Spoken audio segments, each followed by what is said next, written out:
আমার নবী ঘরের মধ্যে বসে জুতা মুবারক সেলাই করতেছে। হযরত আয়েশা সিদ্দিকা আমার নবীর দিকে তাকিয়ে আছে। আমার নবী বলতেছেন, আয়েশা এভাবে তাকিয়ে কেন? তো ইয়া রাসূলুল্লাহ, অমুক নবী যদি আজকে বেঁচে থাকতো, আমি সূর্য এবং আপনার চেহারা দেখছি ইয়া রাসূলুল্লাহ, সেই কবি আরেকজনের সৌন্দর্যের উপর কবিতা লিখেছে, সেই যদি আজকে আপনার সৌন্দর্য দেখতো, আমি নিঃসন্দেহে বলতে পারি সেই বলতো এই সৌন্দর্য দুনিয়াতে বেমিসাল, এটা সূর্যের সৌন্দর্যের চেয়ে ছাড়িয়ে গেছে আমার নবীর চেহারায় পাক। এটাকে বলে শামাইলে Mustafa. When you talk about শামাইলে Mustafa, youth of the Muslim ummah, spiritually they're gonna be connected to the holy Prophet sallallahu alaihi wasallam.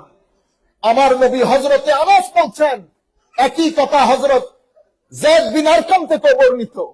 উনি বলছেন, আমার নবীর দিকে তাকিয়ে আছি, এদিকে 14 তারিখের চাঁদ, আমি বুঝতে পারছি না আমি কোন জায়গায় দেখব, কারণ আমার নবীর চেহারা মুবারক থেকে চিন চিন করে নূর বের হচ্ছে, এমন নূরের রশ্মি যেটা 14 তারিখের চাঁদকেও ছাড়িয়ে গেছে।